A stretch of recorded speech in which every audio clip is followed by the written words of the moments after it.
Hello, in this presentation you will learn the various techniques of engineering your own hydroponic system. First off, in order to learn the different types of hydroponics, you should understand what hydroponics is in the first place. Officially, Wikipedia defines hydroponics as a subset of hydroculture and as a method of growing plants using mineral nutrient solutions in water without soil. So with that, the keywords to know are hydroculture and nutrient. Hydroculture refers to the growing of plants in a soilless medium or an aquatic-based environment. In other words, plant nutrients are distributed via water. This is a substitute for traditionally known fertilizer methods. Additionally, terrestrial plants may be grown with their roots in the mineral solution only, or in an inert medium such as perlite, or gravel. Although there are many different techniques for building a hydroponic system, we will be focusing on the three major and most popular methods, such seen below: static solution culture, continuous flow solution culture, and aeroponics. Because you will have limitations in iSTEM class, such as materials and above all budget, you will most likely not be able to build the most complex hydroponic system, such as aeroponics. However, I still kept aeroponics here for educational purposes so that you can draw inspiration from it. What you'll most likely be building, though, is a hybrid between the first two, static solution and continuous flow solution cultures. So without any further ado, let's learn what each one is. The first one is static solution culture. This hydroponic technique is your most basic design. It requires few and very affordable materials such as plastic bottles, tubs, or any other in-home application you can find. In each container known as a reservoir, you will be growing one or more plants in a nutrient-rich solution. This comes in two forms, either simply nutrient water or nutrient water over gravel. Your solution of choice will usually be aerated, which means it has oxygen. However, if it is not, then your roots and your plant in general needs to be high enough so that oxygen can be reached. This mostly applies to solutions that are simply nutrient water based without gravel. Note, in more advanced static solution cultures, reservoirs are covered with aluminum foil or a similar material so that light will not help form algae. However, in your system, you will most likely not be able to do this, or not need to do this. So this final bullet point is what distinguishes static solution and continuous flow cultures, and is also why I said your design will most likely be a hybrid between the two. In static solution cultures, the nutrient solution would not be changed, and in most cases, manually.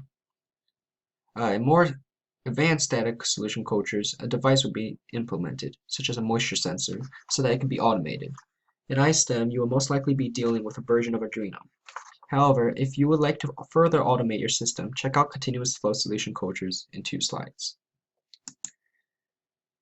Here's an example of a static solution culture. Note how the plants are slightly above the reservoir level so that oxygen could be taken to the roots, for example here. Also, pay attention to how this may be different from a continuous flow solution culture. Now let's learn about the continuous flow solution culture. The first bullet point is the main difference between continuous flow and static solution cultures. Nutrient solution constantly flows past the roots. Additionally, automation is much easier because of the presence of a large storage tank of nutrient solutions. This allows for a larger hydroponic system as more plants could be grown. A major characteristic of continuous flow is NFT, or nutrient film technique, which is when the nutrient solution is circulated throughout the roots. By doing so, the plant roots are exposed to not only nutrient-rich water, but also oxygen. This is the main advantage over static solution, which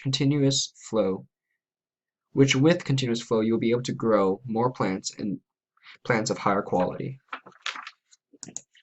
Here's an example of the continuous solution culture.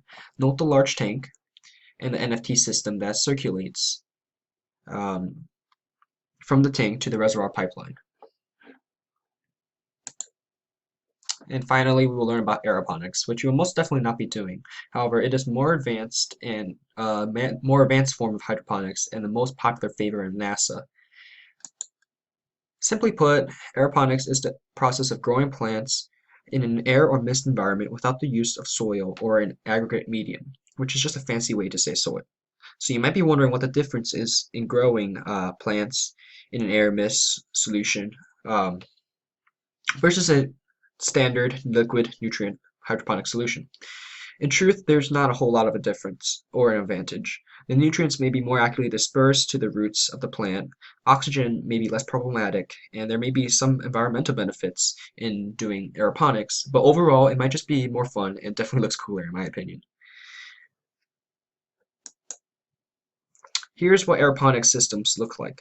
Note how there's LED lighting for the plants, um, as you can see right here. Aeroponic systems are able to have this lighting because of the layering concept.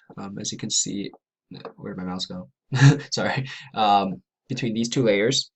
This light will be more beneficial to the plants, but it ends there.